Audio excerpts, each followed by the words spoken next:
The quarterly family dinner at Harrison and Associates law firm's private dining room carried its usual weight of expectations and disappointment. The mahogany walls, lined with legal awards and family photos, seemed to close in as I adjusted my simple blazer, deliberately chosen to downplay the Patek Philippe concealed beneath my sleeve.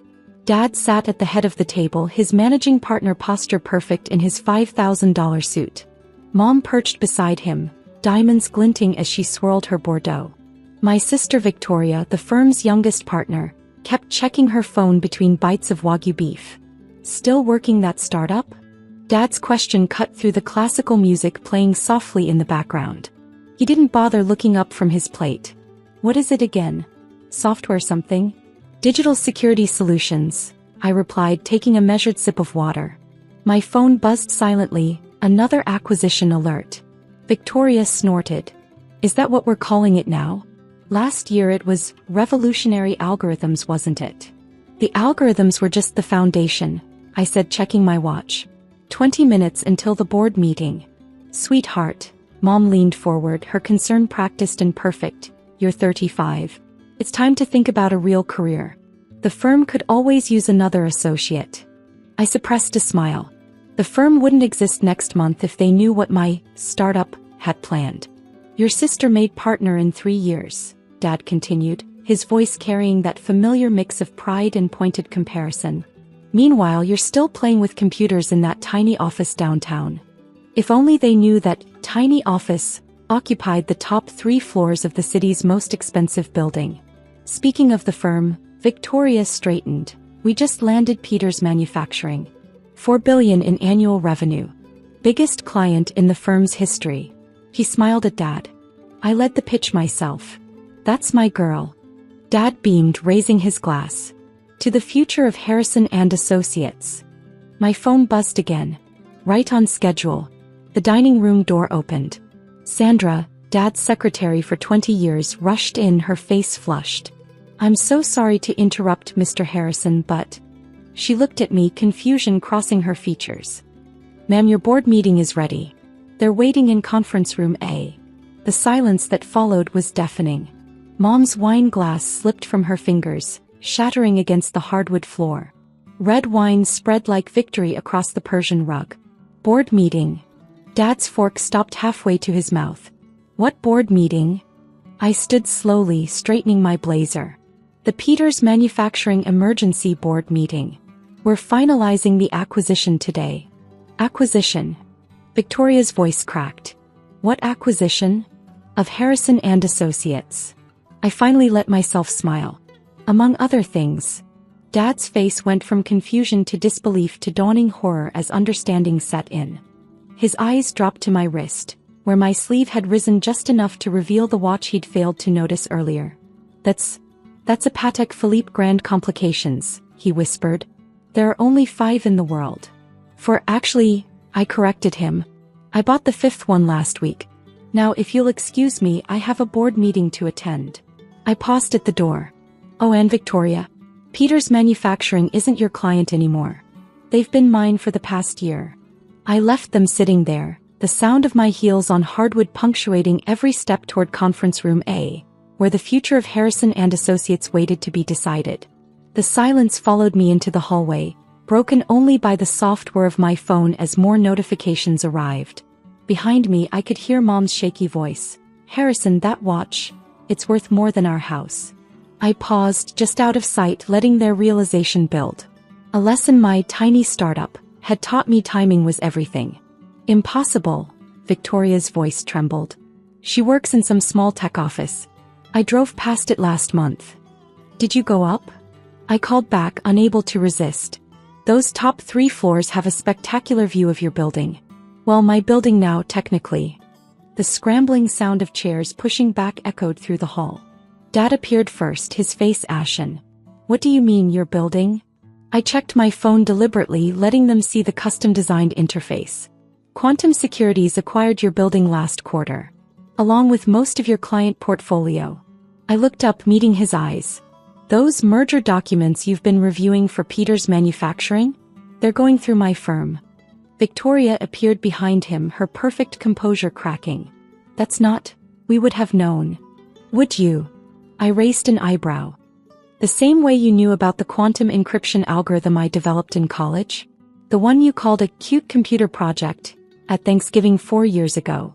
Mom joined them, her hands clutching her pearls. Darling, what exactly are you saying?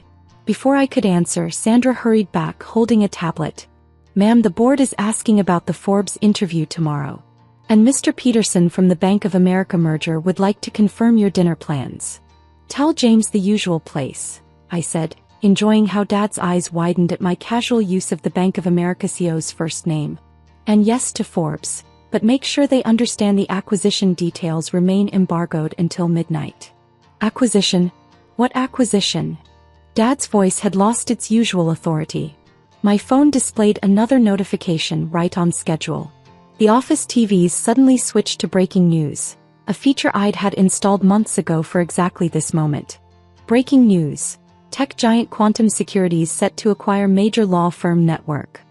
The headlines scrolled across every screen in the office. Through the glass walls, I could see associates and partners gathering, pointing at the TVs in confusion. That startup you've been mocking? I turned to face my family fully. It's now worth $13.8 billion. And yes, Dad, we're acquiring Harrison and Associates, along with your entire legal network. Victoria grabbed the wall for support. The Peters manufacturing deal was a smokescreen, I finished for her. They're just one small part of today's larger acquisition. You didn't land them, they were instructed to approach you. By me. Dad's legal mind finally caught up. You orchestrated all of this? Every step, I confirmed, checking my watch again. Now I have a board meeting to chair. We'll discuss the firm's future leadership structure tomorrow. I started walking away, then paused. Oh, and Mom? About that real career you mentioned, does running the largest tech legal conglomerate in the country count? The sound of another wine glass shattering behind me was almost too perfect. As I walked toward conference room A, Sandra fell into step beside me, tablet ready. Your sister's case files have been transferred to the secure server, she murmured. And your father's client list has been uploaded for review. I nodded, thinking of the stunned faces I'd left behind. Have legal send up the ownership transfer documents. I think my family's finally ready to discuss their new positions in the company. The board meeting could wait 5 more minutes. Some moments of victory deserved to be savored. Conference room A had transformed from its usual austere setting into a command center of modern technology. Holographic displays showed real-time market data, while the glass walls had shifted to privacy mode, turning opaque at my entrance. 20 of the most powerful executives in tech and law sat waiting, their faces both physical and virtual on the display screens. Ladies and gentlemen, I began, taking my seat at the head of the table, Operation Legacy is now in its final phase. My phone buzzed, a message from Sandra. Your family is trying to access your company records. Facial recognition shows them at the executive floor reception. Perfect. Right on schedule. James Peterson, CEO of Bank of America, spoke from the main screen. The banking consortium is ready. $7.2 billion in acquisition funds are cleared for transfer. I pulled up a holographic display of Harrison and Associates' complete portfolio. As expected, they never noticed their top 50 clients were gradually transferring to shell companies under our control. Victoria's successful pitch to Peters Manufacturing was orchestrated down to the last detail. The door burst open. Dad stood there, clutching a stack of papers, his face red. Behind him, Mom and Victoria stared at the assembled power players with dawning recognition. You can't do this, he said, but his voice lacked conviction. The board of directors sold their shares 6 months ago. I completed his sentence. To various investment firms, all owned by Quantum Securities. I gestured to the papers in his hand. I assume those are the ownership transfer documents you just discovered? Victoria pushed forward. The client confidentiality agreements were updated last quarter. I cut in when your IT department installed our new security software, which gave us complete access to every case file, every client contract, every billing record. I smiled. You really should read those technical documents more carefully, sis. The holographic display shifted, showing a complex web of companies and acquisitions. At the center, My photo. For those just joining us, I addressed the room while watching my family's faces. Harrison and Associates was just the first step. By midnight, Quantum Securities will have controlling interest in 15 of the top law firms in the country. The legal tech merger of the decade. Mom sank into a chair, her social climbing mind finally calculating my true net worth. All those charity galas you skipped. I was busy buying the venues, I confirmed. Along with the banks that finance them, the security firms that protect them, and the tech that runs them. The downtown office, Victoria whispered, is the smallest of our 15 global headquarters. I nodded. Though I kept that one deliberately modest. Had to maintain the struggling startup appearance for family dinners after all. Dad's legal mind was racing. I could see him processing each revelation, understanding how completely he'd been outmaneuvered by the daughter he'd underestimated. The holographic display updated with real-time stock prices. Quantum Securities' value jumped another billion as news of the acquisition spread. Mr. Harrison, James Peterson's voice carried from the screen, your daughter's quantum encryption algorithm revolutionized banking security. That cute computer project you dismissed? It's now the backbone of global financial cybersecurity. Victoria's phone chimed, probably her broker warning her about her investment portfolio. She'd been shorting tech stocks, specifically targeting companies she thought competed with my failing startup. Those companies were all my subsidiaries. The board meeting will commence in 5 minutes, I announced. Dad, you're welcome to stay. After all, you'll want to hear our plans for restructuring the firm's leadership. Restructuring? His voice cracked. Of course. Harrison and Associates needs a new direction. I pulled up the organizational chart. Though we might keep the name. For sentimental reasons. The next morning, sunrise painted the city skyline in shades of victory. From my penthouse office, the real one, not the modest downtown space, I watched digital headlines scroll across neighboring buildings. Quantum Securities completes historic $13.8 billion legal tech merger. My phone lit up with a message from Sandra. Your father is here. Send him up, I replied, not turning from the window. The elevator's soft chime announced his arrival moments later. He stood in the doorway, looking smaller than yesterday in his expensive suit. The morning papers were clutched in his hand. Our story splashed across every business section. The Times called it the most brilliantly executed corporate takeover in modern history, I said, finally turning to face him. Though I prefer the Wall Street Journal's take. Tech prodigy transforms family law firm into global empire. Why? His voice was hoarse. Why all the deception? The secret meetings, the hidden companies. Deception. I gestured for him to sit. I told you about my algorithm at every family dinner for 4 years. Victoria called it adorable. Mom suggested I take typing classes instead. You. I paused, letting the memory surface. You said I was wasting my degree on computer games. He sank into the chair, looking around my real office. All chrome and glass with multiple screens showing global operations. We didn't understand. No, you chose not to understand. There's a difference. I pulled up the new company structure on the main display. Harrison Global Technologies. The merger of law and technology that you could have been part of from the beginning. And now. I smiled. Now you have choices. Option 1. Take the generous retirement package, keep your house and reputation, make polite appearances at company events. Option 2. Stay on as a senior advisor, learn how modern law really works, contribute your experience to something bigger than a family firm. His eyes fixed on the organizational chart. And Victoria? Already accepted the position of Chief Legal Innovation Officer this morning. Turns out she's quite adaptable when the power dynamics shift. I checked my phone. Mom's planning a gala to celebrate the family's success. Apparently, my achievements are worth bragging about now. The city stretched below us, buildings I now owned glinting in the morning light. Dad's voice was quiet. When did you become this? I always was this, Dad. You just never saw me. I handed him a tablet. Your choice. Retirement or revolution. Either way, the papers need your signature by noon. He stared at the tablet, decades of authority crumbling. The quantum encryption.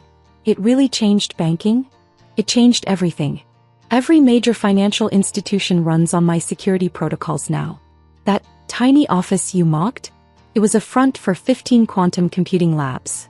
I leaned back. While you were measuring success in billable hours, I was rewriting the rules of digital law. His fingers hovered over the tablet. And Harrison and Associates? Will become the legal arm of something much bigger. Every law firm we acquired brings something unique. Together.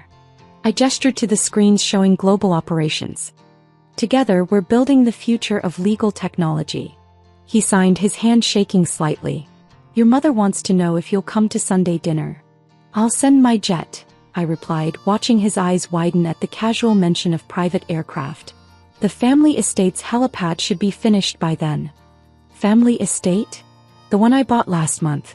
Next door to your country club. I smiled. Consider it a peace offering. After all, family dinner needs a suitable venue now that we're a global corporation. As he left, shoulders slightly straighter with his new advisory role, I turned back to the window. Below, workers were changing the building's signage to our new logo. My phone buzzed with messages from international partners, acquisition targets, and yes, Mom's gala planning committee. I thought of next Sunday's dinner, the first where they'd see me as I truly was. No more hidden achievements, no more modest pretense. Just the satisfaction of success served with a side of delayed recognition. Sandra's voice came through the intercom. The global board is ready for your presentation, ma'am. Tell them I'll be right there. I straightened my jacket, checking my reflection in the window. Oh, and Sandra, reserve the Penthouse restaurant for Sunday. The whole family's coming to dinner. This time I'd be the one sitting at the head of the table. 5 years ago, I sat in my parents' living room, clutching my Google offer letter while my family took turns explaining why I needed to give up my dreams. A software engineer? My father scoffed, pacing across the Persian rug he was so proud of. The family needs you at the restaurant, Madison.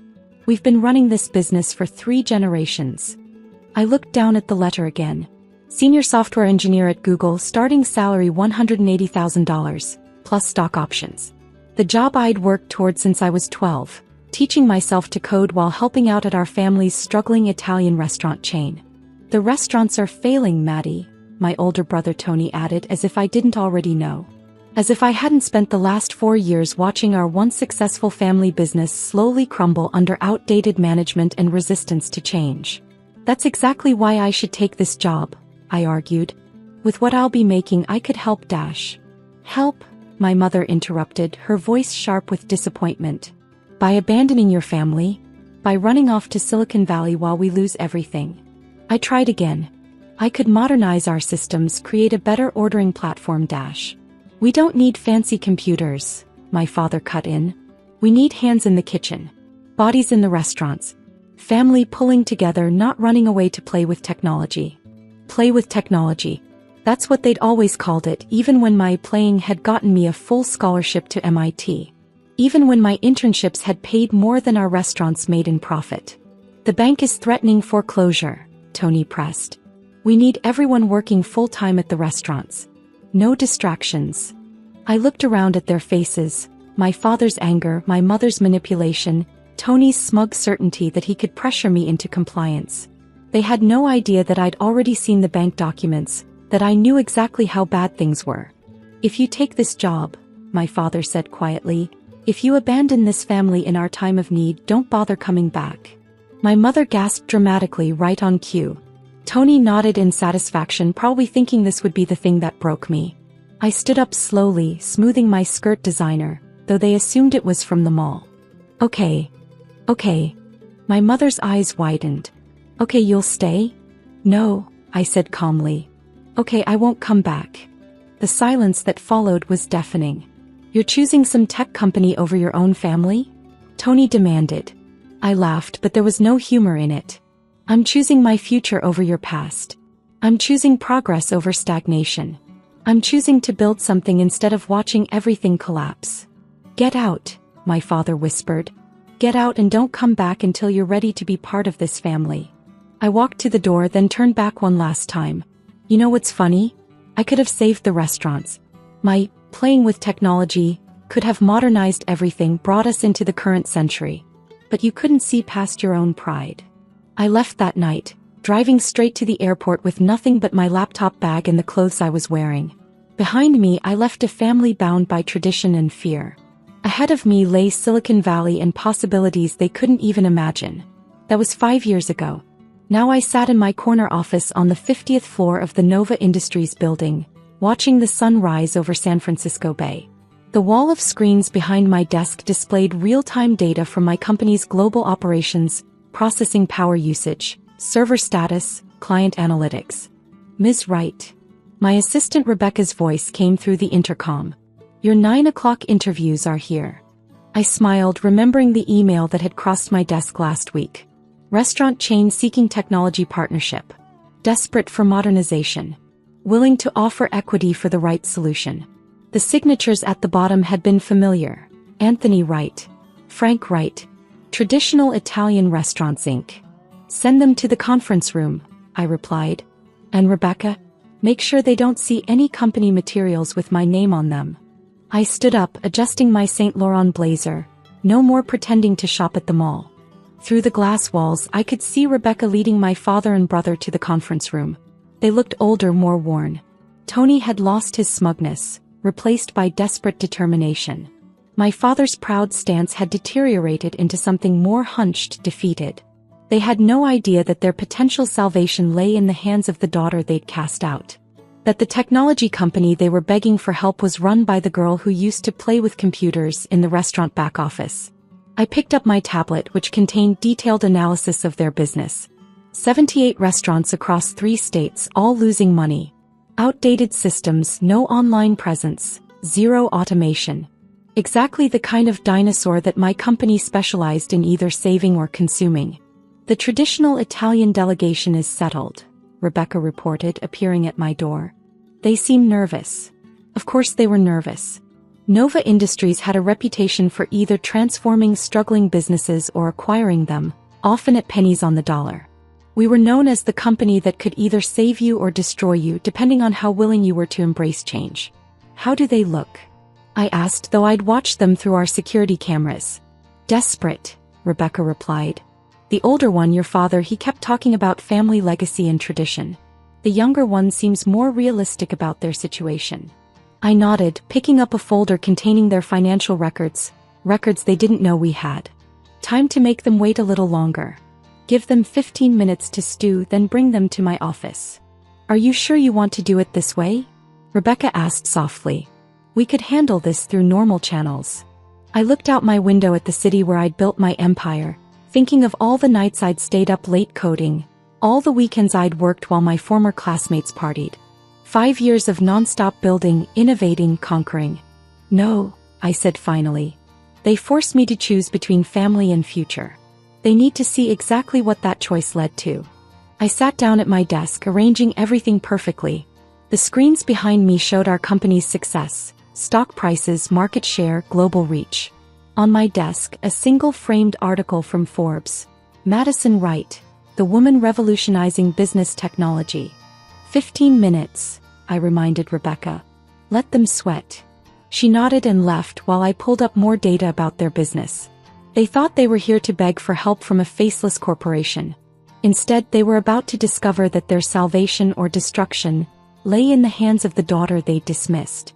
I opened their proposal email again, reading Tony's desperate words. Our family business is at stake. We're willing to do whatever it takes. Whatever it takes.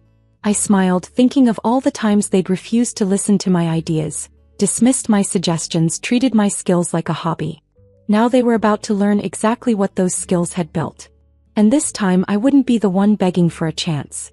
Exactly 15 minutes later, Rebecca's voice came through the intercom. They're ready, Ms. Wright. Should I bring them to your office? I turned my chair to face the window, keeping my back to the door. Send them in. I heard them enter, their footsteps hesitant on the polished floor. Through the window's reflection, I could see their expressions as they took in my office. The sophisticated technology, the wall of screens displaying global operations, the subtle but obvious signs of power and success. Please sit down, I said without turning around. They settled into the chairs facing my desk. I could hear my father shifting uncomfortably, probably unused to being on this side of a power dynamic. Thank you for meeting with us, Tony began, his voice carrying that fake confidence he'd always used when trying to close a deal. "We understand Nova Industries is very selective about its partnerships." "We are," I agreed, still facing the window. "Which makes me curious why you think your restaurant chain would be of interest to us." "Traditional Italian restaurants has been a family business for 3 generations," my father jumped in. "We have a legacy of quality dash. A legacy of failure." I cut him off, finally spinning my chair around to face them. 78 restaurants losing money, outdated systems, no digital presence, and a management style stuck in the last century. The color drained from their faces as they recognized me. Tony's mouth opened and closed without sound. My father gripped the arms of his chair so hard his knuckles went white. "Madison," he finally managed. "Hello, Dad," I said calmly. "Tony. Welcome to my company." Your company?" Tony stammered. "But Nova Industries is worth billions." $4.6 billion at last valuation, I confirmed. "Though our stock is up 12% this month, so probably closer to $5 billion now." My father stood up abruptly, his chair scraping against the floor. "This is impossible. You're just a what, Dad?" I raised an eyebrow. "Just a girl who plays with computers. Just the daughter you threw out for choosing technology over tradition." He sank back into his chair, looking suddenly old and small. I pressed a button on my desk and the screens behind me filled with detailed analytics of their business. "Your restaurants lost $30 million last year. Your customer base has dropped 60% in 5 years. Your equipment is obsolete, your processes are inefficient, and your resistance to modernization has left you completely unable to compete in today's market." "We know," Tony said quietly. "That's why we're here. We need help." "Help?" I laughed. "Like I needed help 5 years ago? When I offered to modernize everything and you told me to stick to waiting tables." "We were wrong," my father whispered. "Yes," I agreed. "You were. And now you're here begging for salvation from the very thing you rejected: technology, innovation, progress." I stood up and walked to the window, looking out at the city where I'd built my empire. "Do you know what I did after you threw me out? I went to Google like I planned. Worked there for 2 years learning everything I could. Then I started Nova Industries with my Google stock options and a vision of transforming outdated businesses for the digital age." I turned back to face them. "We've saved dozens of companies like yours. Modernized their operations, updated their systems, brought them into the current century. We've also acquired and dismantled dozens more who were too stubborn to change. Which are you going to do to us?" Tony asked, his voice small. I picked up their proposal from my desk. "That depends on you. Are you finally ready to admit that your way isn't working? That tradition without innovation is just slow death?" "Yes," my father said, and for the first time in my life, I heard real humility in his voice. I sat back down at my desk and pulled up another document on my tablet. "Then let's discuss terms. Nova Industries will modernize your entire operation. Digital ordering systems, automated inventory management, AI-driven customer analytics. Everything I tried to tell you about 5 years ago." Their eyes lit up with hope, but I wasn't finished. "In exchange, we take 60% ownership. All management decisions will go through our board. And you'll both step down from operational control." "Step down?" My father's pride flared briefly. "But it's our family business." "No, Dad," I said firmly. "After this deal, it'll be my business. Just like everything else in this building." Tony leaned forward. "And if we refuse?" I smiled, but there was no warmth in it. "Then I'll buy your debt from the bank, which, by the way, I already have an agreement to do. Foreclose on everything and sell the assets to one of your competitors. Business isn't about family loyalty anymore. It's about adaptation and survival." The silence that followed was heavy with the weight of their realization. Everything they'd built, everything they'd prioritized over me was now in my hands. "You planned this," Tony said slowly. "You knew we'd eventually end up here." "I knew you'd fail," I corrected him. "Just like I knew 5 years ago when I offered to help. The only difference is now you'll have to pay for what you could have had for free." My father stood up again, but this time there was no anger in his posture. Only defeat. "We don't have a choice, do we?" "You always have a choice, Dad. Just like I did when you forced me to choose between family and future." I pushed a contract across the desk. Sign and Nova Industries will save your restaurants. Refuse and I'll dismantle everything you built piece by piece. Tony picked up the contract, scanning the terms. This is comprehensive. I learned from the best, I said. Remember how you used to say business is business, family is family? Well, this is business. They signed. Of course they signed. They had no other option. Welcome to Nova Industries, I said, taking the signed contracts. Rebecca will show you out. Our transformation team will contact you tomorrow to begin the modernization process.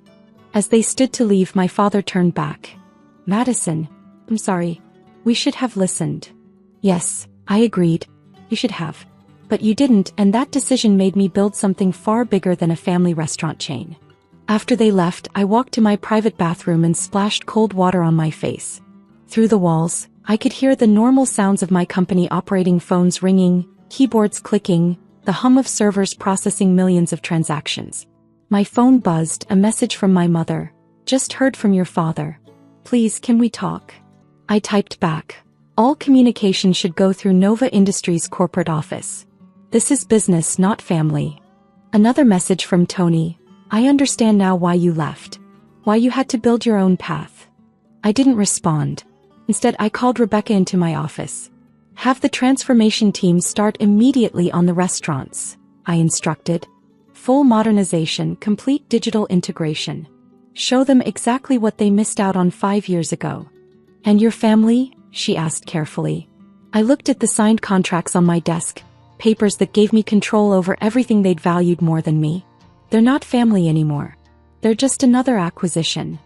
The next morning, I watched from my office as Nova's transformation team descended on the first restaurant. New systems being installed, staff being trained, decades of outdated traditions being swept away by the very technology my family had rejected. My father and Tony stood in the corner, watching their empire transform under their daughter's control. They'd wanted me to stay in the family business? Well, now I owned it. Sometimes the best revenge isn't destroying what others build. It's building something so much bigger that they end up working for you. I picked up my phone and sent one final message to our family group chat. Welcome to the digital age. Try to keep up. Then I turned back to my screens, watching as my company continued to grow, innovate, and conquer. They'd forced me to choose between family and future. They just never imagined that choice would make me their boss. 5 years ago, they told me not to come back until I was ready to be part of the family business. Well, I was back. And now the family business was just a small part of my empire. Sometimes being forced to give up a dream job leads to building something better. Something bigger. Something that turns the tables so completely that those who once dismissed you end up begging for your help. And sometimes that's the sweetest victory of all. The annual Miller family gathering at Le Maison d'Aja was in full swing, with my sister Victoria orchestrating every detail like the social director she fancied herself to be. I watched from near the kitchen as she arranged everyone according to her mental hierarchy of success. James, darling, you're next to mother, of course, Theo's privileges, she chirped, guiding our investment banker brother to the prime spot. And Charlotte, here by father. We must celebrate that partnership at Goldman. I remained in the shadows, knowing what was coming. It happened every year. Victoria finally noticed me, her designer glasses sliding down her nose as she frowned. Oh, Emma. There you are. We're a bit tight at the main tables. Perhaps you could sit. She gestured vaguely toward the service area. Over there? With your... What is it you do again? Personal shopping. If she only knew. Personal shopping was my cover. A convenient explanation for my frequent travel and flexible schedule. Kept my family from asking too many questions about how I really spent my time. Running HDG International, a luxury hospitality empire worth $12 billion. Of course, Victoria, I said quietly, moving toward the staff area. My sophisticated black dress, a one-of-a-kind piece from a designer I actually owned, looked out of place among the servers' uniforms, but Victoria was too busy fawning over James's latest promotion to notice. I settled at a small table near the kitchen, watching the restaurant's staff move with practiced efficiency.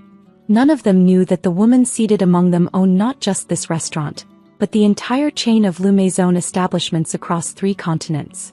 Miss Harrison, Marcel, the restaurant manager, hurried over looking panicked. He was new, transferred from our Paris location last month, and hadn't yet learned about my preference for anonymity during family events. Your private table is ready, we didn't realize you would be. It's fine, Marcel, I cut him off softly. Tonight I'm just Emma having dinner with family. Please ensure everyone maintains that discretion. He nodded, though his eyes kept darting anxiously between me and the opulent main table where Victoria was now regaling everyone with stories about her latest charity gala. The same gala that had been held at one of my hotels, though she had no idea. My phone buzzed, a text from Sarah, my CFO. Acquisition of Rivera Hotels complete. You now own every major luxury property in 3 more cities. Board meeting tomorrow to discuss expansion plans. I smiled, thinking of Victoria's frequent boasts about staying at Rivera properties. Wait until she discovered her connections at those hotels were actually employees of her little sister. Emma. Mother's voice carried across the restaurant. At least come say hello to everyone. We hardly see you these days with your little business keeping you so busy. My little business had just closed a $3 billion deal, but I dutifully rose and approached the family table. James barely glanced up from his phone, probably checking stock prices, including, though he didn't know it, HDG International's soaring shares. Still doing that personal shopping thing? He asked dismissively. You know, there's an entry-level position opening in my department. I bit back a laugh, remembering that his investment bank had tried to arrange financing for my latest acquisition. I'd rejected their terms, too aggressive, too arrogant. Just like James. The restaurant's owner, Philippe Bernard, chose that moment to make his entrance. He stopped dead when he saw me, his face paling slightly. Madame Harrison, he exclaimed before catching himself. I mean, Mademoiselle. Victoria's head snapped up. You know Emma? Philippe looked desperately between me and my family, realizing his mistake. I could save him from the awkwardness, but perhaps it was time for a small lesson in assumptions. Philippe's panicked expression was almost comical as he struggled to recover. That is, Madame Harrison is. Emma shops for some of his regular customers. Victoria cut in smoothly, already crafting a narrative that fit her worldview. Isn't that right, Emma? Before I could respond, the restaurant's doors opened again. This time it was Marcus Chin, my chief operations officer, who clearly hadn't gotten the memo about my family gatherings.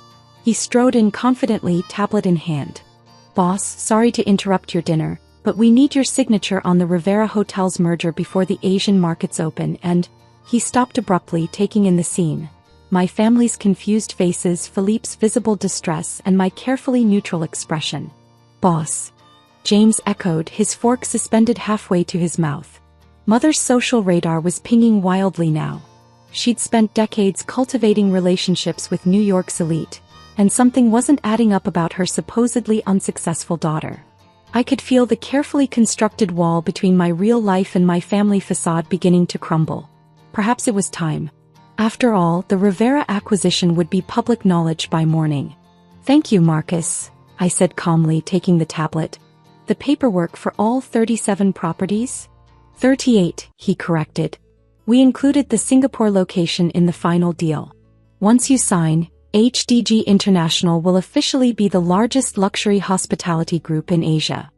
Victoria's wine glass slipped from her fingers, red liquid spreading across the pristine white tablecloth. No one moved to clean it up. The staff were too busy watching their boss's identity being revealed to her own family. HDG International? Father spoke for the first time, his business instincts awakening. The company that just acquired Rivera Hotels for $3 billion? That HDG International. The same, I confirmed, signing the digital documents with a flourish. Though that's just the latest acquisition. You might also know us from the Lou Maison chain, the Wellington Hotel Group, or perhaps the Grand Plaza Properties. James certainly does. His bank tried to finance this deal. James's face went from confused to shocked to pale as the implications hit him. That was your company, but the CEO of HDG's is standing right here, I finished, handing the tablet back to Marcus. Philippe, I believe there's been a mistake with the seating arrangements. My usual table, please. Philippe practically tripped over himself, gesturing to the best table in the house. The one I usually used for board meetings. Of course, Madame Harrison. Right away. Victoria found her voice, though it had risen an octave. But you're a personal shopper. You drive a Honda. You live in a tiny apartment. I own the building actually, I corrected. Along with most of that block. The Honda is for when I don't want to draw attention. The town car and driver are outside if you'd prefer to see those. Mother's social calculator was working overtime now, realizing that her unsuccessful daughter actually owned every high-end hotel and restaurant she'd bragged about frequenting. All those times you couldn't attend family functions because of work. She began. I was usually in Dubai or Paris or Tokyo, overseeing my company's expansion. I smiled slightly.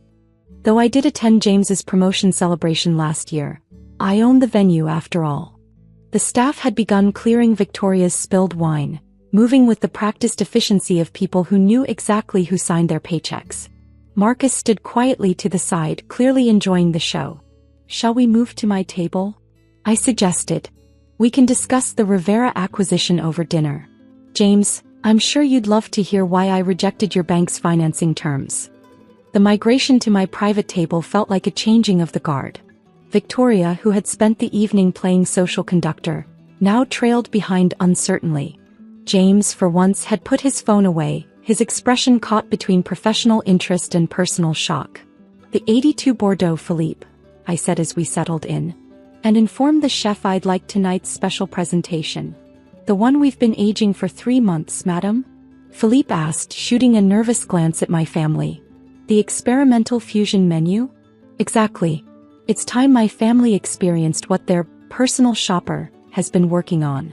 Mother adjusted her pearls, a nervous habit from her country club days. Working on? You mean you're involved in the menu planning as well? Marcus, who had taken a seat at my right hand despite Victoria's obvious dismay, couldn't contain his laugh. Madam Miller, your daughter personally approves every major menu change across all HDG properties. The molecular gastronomy program at Le Maison was her idea. But you can barely cook. Victoria blurted out. Last Christmas you brought store-bought cookies to the family dinner. Because I was in the middle of acquiring those stores, I replied dryly. The entire gourmet market chain, actually. Though the cookies were excellent, our food science team spent 6 months perfecting the recipe. The wine arrived and Philippe performed the tasting ceremony with extra flourish. I could see my siblings calculating the bottle's value, probably remembering all the times they'd mocked my budget lifestyle. Now, I said, turning to James, about that financing proposal. Your bank's terms were quite aggressive. Almost as aggressive as that job offer you made me last month. James choked on his wine. That entry-level position would have had me working 3 levels below people who currently report to my subsidiaries. I smiled, though I appreciated the irony. Father cleared his throat. How? When did all this happen? HDG International is one of the most secretive companies in the industry. The CEO has never been publicly named. By design, I confirmed. I started small, buying struggling boutique hotels and turning them around. While Victoria was planning charity galas at my properties and James was bragging about his banking connections, I was quietly building an empire. The first course arrived, a stunning display of culinary artistry that had taken our chef team months to perfect. Mother stared at her plate as if it might explain how her supposedly underachieving daughter had become a billionaire without her knowing. The Singapore property James mentioned earlier? I continued, enjoying their rapt attention. I bought it because Victoria kept bragging about staying there during her exclusive Asian vacations. She never noticed that her room upgrades and special treatment came from her sister, not her social connections. Victoria's face flushed. All those times you asked about my trips. Market research, I confirmed. Though your complaints about the Singapore location's spa services were quite helpful. We're renovating it next month. Marcus's tablet chimed with another update. Asian markets are opening, boss. Rivera Hotel stock is already responding to the acquisition news. James instinctively reached for his phone, then stopped himself. You beat out every major hotel group for Rivera. The financial press has been speculating for weeks about the mysterious buyer. They'll know soon enough. The press release goes out at midnight. I checked my watch. Which reminds me, Mother, you might want to cancel your lunch reservation at the plaza tomorrow. We're closing it for renovations now that we own it. Mother's fork clattered against her plate. The plaza? But I've been going there for 20 years. I know the owner personally. No, I corrected gently, you knew the previous owner. I'm the current one as of approximately 10 minutes ago when I signed those papers. The second course arrived, each plate a masterpiece of contemporary cuisine. My family watched in silence as the staff moved with choreographed precision, their respect for their true boss evident in every gesture. I have a car waiting, I said, checking my phone. The Rivera acquisition announcement is being made from our Tokyo office and I need to be there. James, your bank's analysis of the deal was actually quite good. Just not good enough. Victoria, next time you plan a charity gala, have your people call my people. The family discount will be substantial. As if on cue, my Tesla Model S pulled up outside, its sleek black form visible through Le Maison's floor-to-ceiling windows. Not the Honda Civic they were used to seeing me in. The driver, David, stepped out in his immaculate uniform, a far cry from the Uber drivers I'd claimed to rely on all these years. One last thing, I said, standing and smoothing my designer dress. Victoria, about those charity galas you're so proud of organizing. She looked up warily, no doubt wondering what other revelations were coming. The Children's Hospital Foundation you've been trying to get funding from? I'm the anonymous donor who's been supporting their oncology wing for the past 5 years. The next time you want to make a difference, try leading with compassion instead of connections. Mother's social mask finally cracked completely. The oncology wing? But that's millions.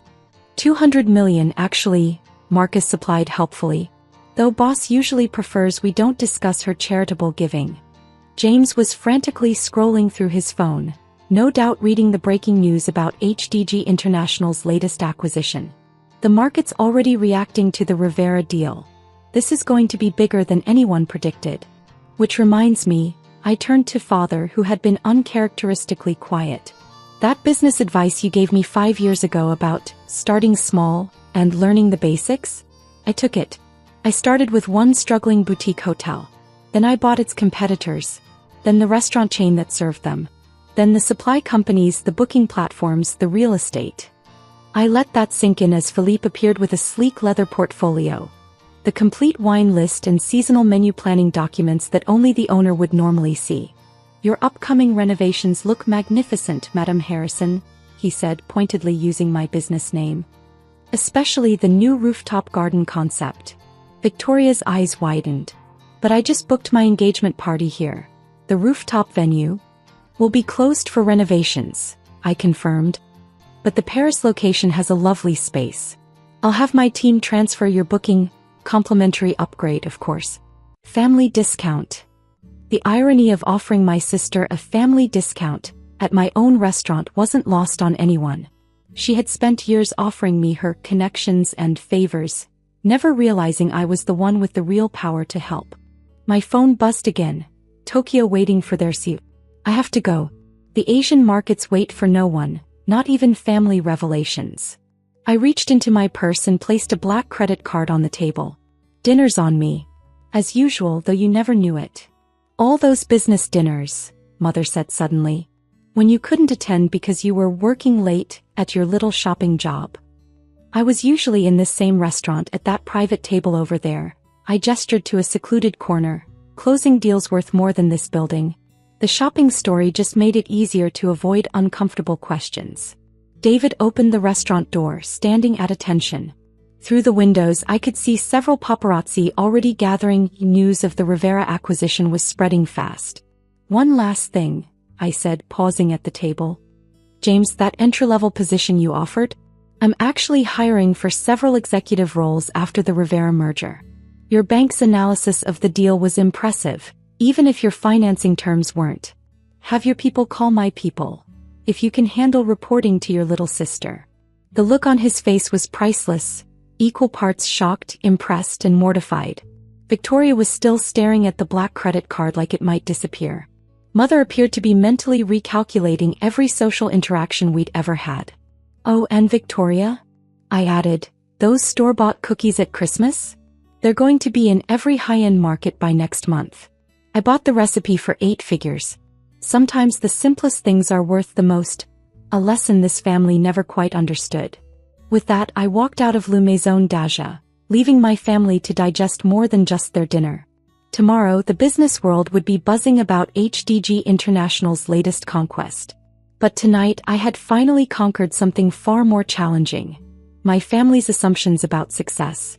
David held the car door open. "Tokyo, Madam Harrison?"